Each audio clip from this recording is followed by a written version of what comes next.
औज़ुबिल्लाहि मिनश्शैतानिर्रजीम बिस्मिल्लाहिर्रहमानिर्रहीम। First year mathematics Karachi board pre engineering science के तमाम स्टूडेंट्स को एक बार फिर खुश आमदीद in the continuation of MCQ section, जो आपका सेक्शन ए बनेगा एग्ज़ाम का। इसमें हमने इससे पहले आपको याद होगा कि चैप्टर नंबर 2, चैप्टर नंबर 3 और चैप्टर नंबर 7 के एमसीक्यूज़ पे वर्किंग की थी। आज मैं आपके सामने चैप्टर नंबर 6 के एमसीक्यूज़ को लेकर हाजिर हुआ हूँ, इस उम्मीद के साथ कि आपकी नज़रें अपने टारगेट पर होंगी और आप एग्ज़ाम की भरपूर तैयारी कर रहे होंगे और अपने वक्त को ज़ाया नहीं कर रहे होंगे। एमसीक्यूज़ के पोर्शन को कंटिन्यू करते हुए आज हम चैप्टर 6, जिसका नाम है परम्यूटेशन, कॉम्बिनेशन एंड प्रोबेबिलिटी, इसके रिव्यू एक्सरसाइज में जो एमसीक्यूज़ आए हैं उनका सोल्यूशन लेकर आपके सामने आए हैं। आइए अपने आज के सिलसिले का आगाज करते हैं।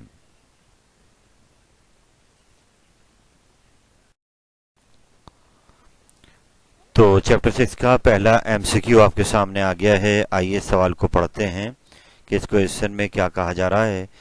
लिखा हुआ कि इफ़ n इक्वल टू 0, यानी कंडीशन दी हुई है कि जब n की वैल्यू 0 होगी तो उस सूरत में n+1 factorial divide by n factorial का आंसर क्या आएगा। सिंप्लीफाई करके चेक करना है कि जब n को 0 रखा जाए तो n+1 factorial upon n factorial की वैल्यू कितनी आएगी। तो मेरे बच्चा, हम ऊपर जाते हैं और जहाँ पे n आ रहा है वहाँ 0 रख देते हैं, ऊपर भी और नीचे भी। तो 0+1 तो 1 फैक्टोरियल हो गया और n को रखा 0 तो नीचे 0 फैक्टोरियल आ गया। तो मेरे बच्चे ख्याल कीजिएगा कि 0 फैक्टोरियल हमेशा 1 के बराबर होता है, ये एक फॉर्मूला है। तो हमने ऊपर 1 फैक्टोरियल लिखा हुआ था, वो भी 1 हो गया, 0 फैक्टोरियल भी 1 हो गया, तो 1/1 इसका आंसर भी क्या आ गया, 1। इसलिए सेकंड ऑप्शन आपका करेक्ट है कि इसका आंसर आएगा 1, कि जब n को 0 रखेंगे तो इसका सिंप्लीफाइड फॉर्म में आंसर क्या आएगा, 1 आएगा। इसको आराम से देखिए। हम चलते हैं आगे।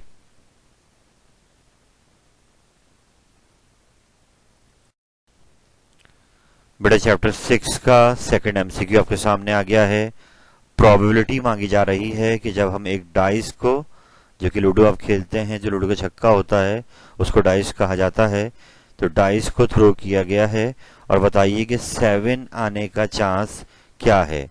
प्रोबेबिलिटी मांगी जा रही है 7 आने की, यानी कि जो उसके फेसेस होते हैं, एज यू नो डाइस के 6 फेसेस होते हैं, यहाँ पर अलग अलग पॉइंट्स बने होते हैं। एक में 2, 3, 4, 5, 6 पॉइंट्स मैक्सिमम बने होते हैं।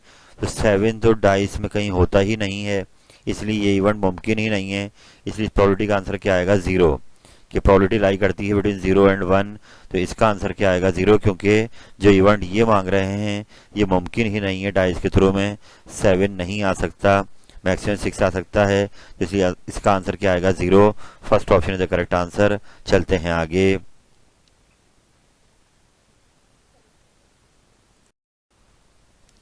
तो बेटा बढ़ते हैं आगे। चैप्टर नंबर 6 का थर्ड एमसीक्यू आपके सामने आ गया है और यहाँ पर क्वेश्चन में कहा जा रहा है कि 12 इंटू 11 इंटू 10, अगर इसको हम फैक्टोरियल फॉर्म में लिखना चाहें तो इनमें से कौन सा ऑप्शन करेक्ट होगा। I repeat again, 12 multiply 11 multiply 10 का जो आंसर आएगा वो इनमें से किसके इक्विवेलेंट है, कौन सा ऑप्शन फैक्टोरियल की फॉर्म में लिखा जा सकता है इन तीनों नंबर को मल्टीप्लाई कर कर। तो बेटा इसका जवाब ये है कि अगर आप पहले ऑप्शन को देखें 12 फैक्टोरियल अपॉन 9 फैक्टोरियल, तो यही करेक्ट आंसर बनेगा। वजह उसकी ये है कि आपको फैक्टोरियल खोलना आना चाहिए कि 12 पे लगाओ फैक्टोरियल, 12 बड़ा नंबर है, 9 छोटा नंबर है, तो 12 को खोला जाएगा तो एक एक कम करते रहेंगे। 11 रख दिया, 10 रख दिया मल्टीप्लाई में, फिर 9 पे लाके रोक दिया, 9 के लगा दिया फैक्टोरियल, तो नीचे लिखा हुआ 9 फैक्टोरियल, तो दोनों 9 फैक्टोरियल कैंसिल आउट हो जाएंगे और रह जाएगा 12 इंटू 11 इंटू 10। इट मीन्स जो दिया हुआ है सवाल 12 इंटू 11 इंटू 10 वो इक्विवेलेंट है फर्स्ट ऑप्शन के 12 फैक्टोरियल और 9 फैक्टोरियल, वो दोनों बराबर आ रहे हैं, तो ये इसका करेक्ट आंसर है। आप इसको आराम से देखिए। फैक्टोरियल खोलना आना चाहिए कि जिस पे लगाओ तो फैक्टोरियल उसमें एक एक कम होता रहता है और जहां तक आप रोकना चाहें वहां पर उसको रोक सकते हैं।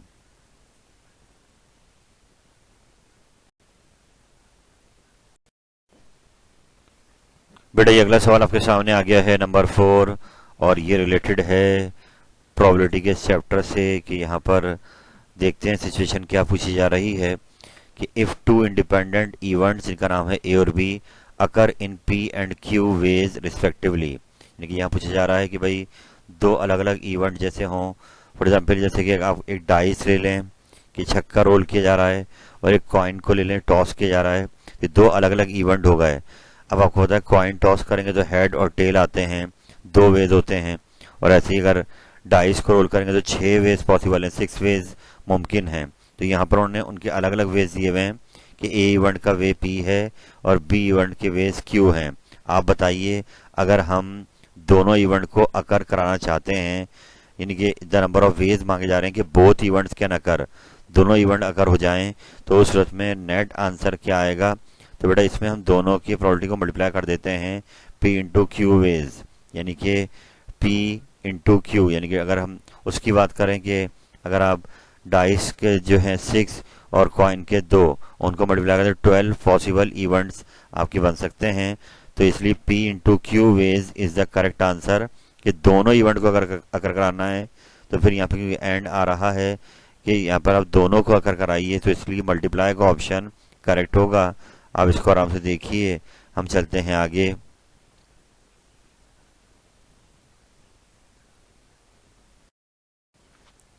बेटे बड़ा आसान से एमसीक्यू नंबर 5 के सामने आ गया है। जैसे कि आपने चैप्टर पढ़ा है, चैप्टर 6, आपने परमोटेशन कॉम्बिनेशन को कॉन्सेप्ट को आराम से देखा है। तो यहाँ पे कह रहे हैं कि ऐसी अरेंजमेंट जिसमें एन ऑब्जेक्ट्स को अरेंज किया जा रहा होगा according to some definite order, यानी कि यहाँ पर अरेंजमेंट मैटर कर रही है, ऑर्डर मैटर करेगा। तो ऐसी अरेंजमेंट को हम क्या नाम देंगे, तो बेटा ये कहलाता ही है परमोटेशन। कि परमोटेशन के अंदर हम ऑर्डरली अरेंज करते हैं ऑब्जेक्ट्स को, और यहाँ पर अगर शफलिंग हो जाएगी तो एक नया इवेंट बन जाता है। इसलिए ये डेफिनेशन है किसकी, परमोटेशन की। अब इसको आराम से देखिए, हम चलते हैं आगे।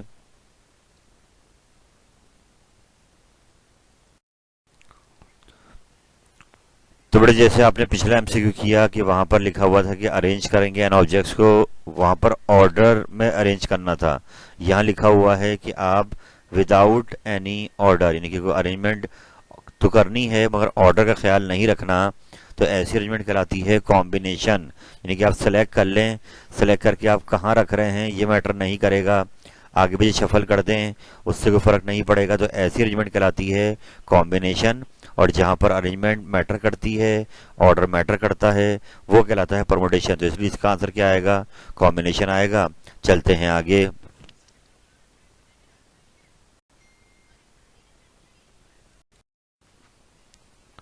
चैप्टर 6 का अगला एमसीक्यू नंबर 7 आपके सामने आ गया है, और यहाँ पर परमुटेशन की एक खास टाइप है जिसमें रिपीट हो रहा होता है आपका इवेंट के। कमेटी एक वर्ड है जिसके अंदर आप देख सकते हैं 9 लेटर्स आ रहे हैं। सवाल यह है कि हम कमेटी के 9 लेटर्स को शफल कर कर मजीद कितने वर्ड बना सकते हैं।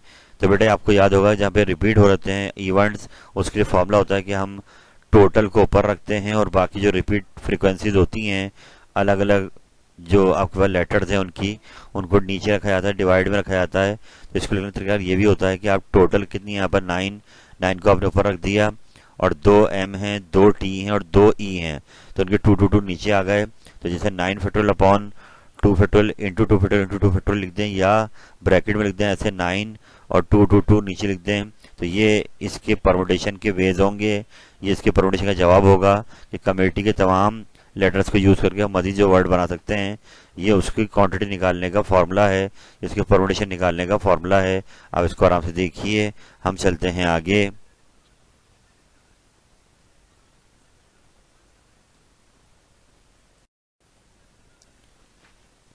बेटे अगला सवाल चैप्टर 6 का आपके सामने आ गया है कि 8 इंटू 7 इंटू 6 ये नीचे दिए हुए कौन से फंक्शन के बराबर है, यानी किस ऑप्शंस के इक्विवेलेंट है।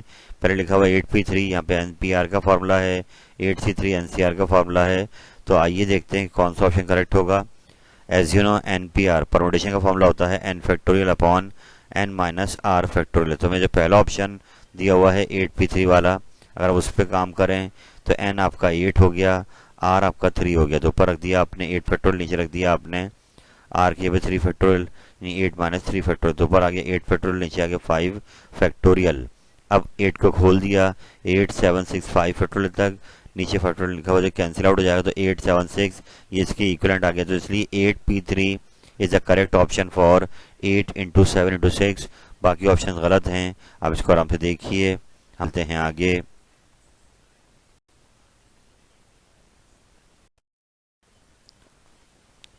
चैप्टर नंबर 6 का एमसीक्यू नंबर 9 आपके सामने आ गया है, और यहाँ पे पूछा जा रहा है कि बताइए भाई एनपीआर जिसको आप परमुटेशन कहते हैं वो किसके इक्वल होगा अगर आर बराबर हो जाए एन के। यानी आर और एन अगर इक्वल हो जाते हैं तो उस सूरत में एनपीआर का जवाब क्या आएगा, ये सवाल हमसे मांगा जा रहा है। सबसे पहले मेरे बेटे एनपीआर का फॉर्मूला क्या होता है, n factorial upon n minus r factorial. ये फॉर्मूला रखिए याद। अब क्योंकि कह रहे हैं आपसे कि आर बराबर है एन के, तो हम अब क्या करेंगे, सीधे हाथ पर जाएंगे और सब जगह क्या रख देंगे, आर को हटाकर एन के ऊपर भी हमने यानी लेफ्ट भी एन रख दिया और सीधे पे आर को हटा के एन रख दिया। अब ऊपर एन फैक्टोरियल चलता रहेगा, नीचे एन माइनस एन क्या हो जाएगा, 0 फैक्टोरियल। और एज यू नो कि आर क्योंकि एन के बराबर है, तो हम इस मौके पर जहाँ एन आ रहा है वहाँ पर आर रख सकते हैं, क्योंकि ऑप्शन में आपको यहाँ पे एन फैक्टोरियल नज़र नहीं आ रहा है। तो हमने क्या करा, एन को हटाकर क्या रख दिया, आर। तो ये बन गया आर फैक्टोरियल, नीचे 0 फैक्टोरियल होता है 1 के बराबर, तो यूं इसका आंसर क्या आ जाएगा, r factorial. First option is the correct answer. यानी कि हम कहीं पर भी एन को हटाकर आर रख सकते हैं, या आप यही कर सकते थे कि आप रिप्लेस करते वक्त सब जगह क्या रख देते, आर ही रख देते, तो आंसर आपका क्या आ जाता, आर फैक्टोरियल ही आ जाता। आप इसको आराम से दोहराइए, हम चलते हैं आगे।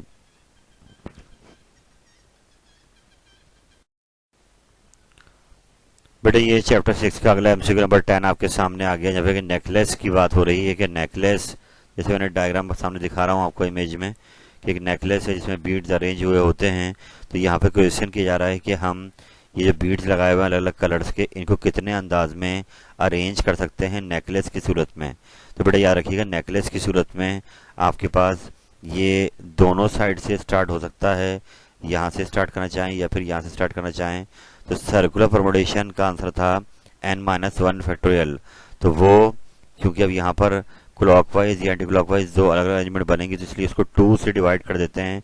तो ये नेकलेस से याद रखिए कि नेकलेस में अरेंजमेंट जब भी होगी तो ये उसका फॉर्मूला है n-1 फैक्टोरियल अपॉन 2। ये मैं यहाँ पे लिख के दिखा रहा हूँ आपको कि नेकलेस में जो n बीड्स अरेंज होती हैं उनको रखने का फॉर्मूला n-1 फैक्टोरियल जो कि सर्कुलर वाला था उसको 2 से डिवाइड कर देंगे। कि यहाँ पर ये फॉर्मूला है नेकलेस में बीड्स के अरेंजमेंट का, इसको रखिए याद। हम चलते हैं आगे।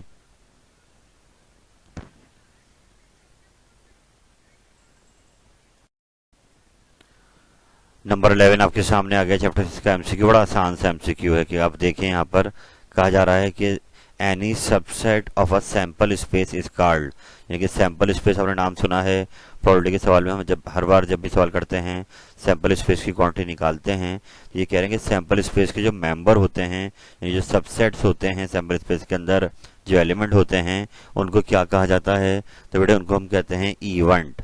इवेंट कहते हैं सैंपल स्पेस के तमाम सबसेट्स को। तो event is the correct answer. चलते हैं आगे।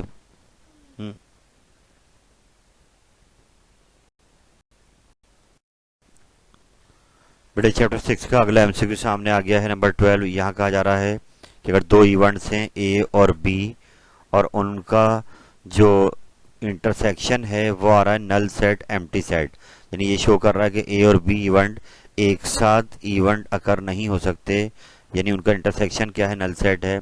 तो आप बताइए इवेंट्स ए और बी कहलाएंगे क्या, उन इवेंट्स को हम क्या नाम देंगे। तो मेरे बच्चे जैसे कि आपको याद होगा कि हमने एक सवाल किए थे, वहाँ पर इंटरसेक्शन की प्रोबेबिलिटी जब निकाल लेते तो एक नाम आया था म्यूचुअली नॉट एक्सक्लूसिव। नॉट वाले के अंदर इधर माइनस में पी ए इंटरसेक्शन बी भी आ रहा था। जो म्यूचुअली एक्सक्लूसिव थे उसमें पी इंटरसेक्शन भी आगे नहीं आता, क्योंकि वो जीरो हो जाता है, एम्प्टी हो जाता है, नल हो जाता है। तो ऐसे इवेंट कहलाते हैं म्यूचुअली एक्सक्लूसिव, जिसमें दोनों का एक साथ होना मुमकिन ना हो, इंटरसेक्शन पॉसिबल ना हो। तो they are called mutually exclusive event, बिल्कुल अलग अलग। तो इसलिए first option is the correct answer.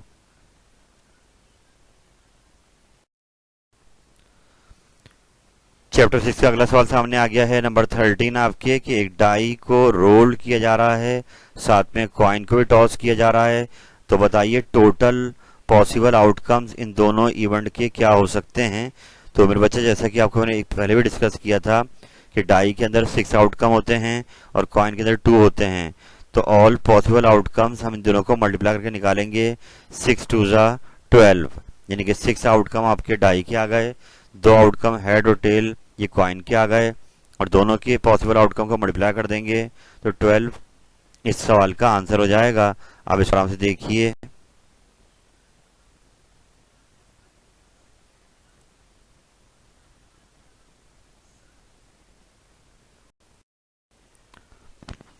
बढ़िया, अगला एमसीक्यू चैप्टर 6 से सामने आ गया कि दो इवेंट्स ए और बी नाम दिया हुआ है और दोनों इक्वली लाइकली चांस, यानी कि इक्वल चांस है उनके अकर होने का। तो events are called equally likely, यानी कि अगर दोनों इवेंट के चांस अकर होने का बराबर हो तो इवेंट कहलाते हैं इक्वली लाइकली। तो बड़ा आसान सा था ये, पहला ऑप्शन करेक्ट है।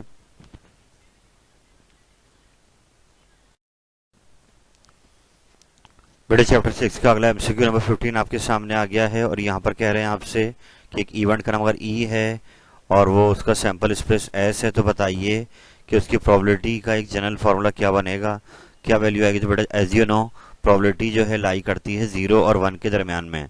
0 भी हो सकती है, 1 भी हो सकती है, इनकी बिटवीन भी रहती है। तो इसलिए second option is the correct answer.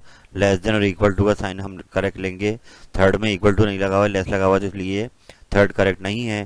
Probability लाई करती किसी भी इवेंट की 0 और 1 के दरमियान में, इसलिए second option is the correct answer.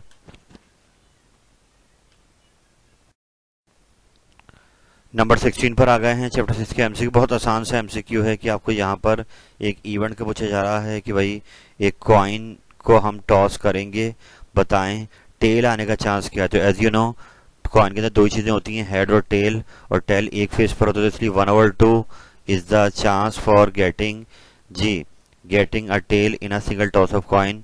1/2 is the correct answer. चलते हैं आगे।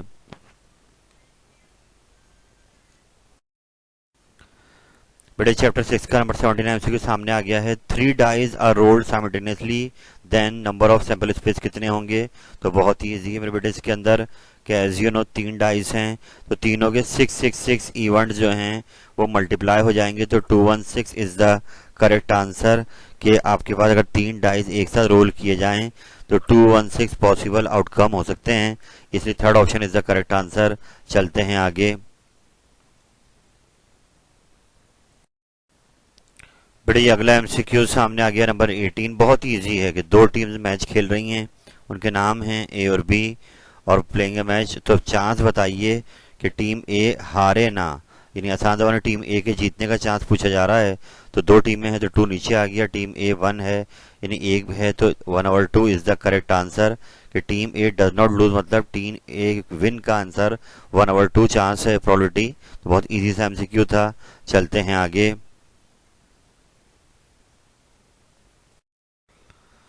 चैप्टर 6 का लास्ट एमसीक्यू सामने आ गया नंबर 19 आपके सामने। यहाँ पर दिया हुआ है कि भाई NC6 और NC12 बराबर हैं, तो बताइए n की वैल्यू क्या होगी। तो बेटे फार्मूला हमने पढ़ा था क्वेश्चन के अंदर कि NCR इक्वल टू NCn-R। तो ये फार्मूला हम लेफ्ट साइड पे लगाते हैं कि NC6 को लिख देंगे NCn-6, राइट साइड को ऐसे लिख देंगे। तो अपन कंपेयर कराएंगे तो नीचे n-6 इक्वल टू 12 के n की वैल्यू क्या आ जाएगी 18। तो ये रूल लगा है क्वेश्चन वाला, तो इसको आराम से याद रखिए। First option is the correct answer.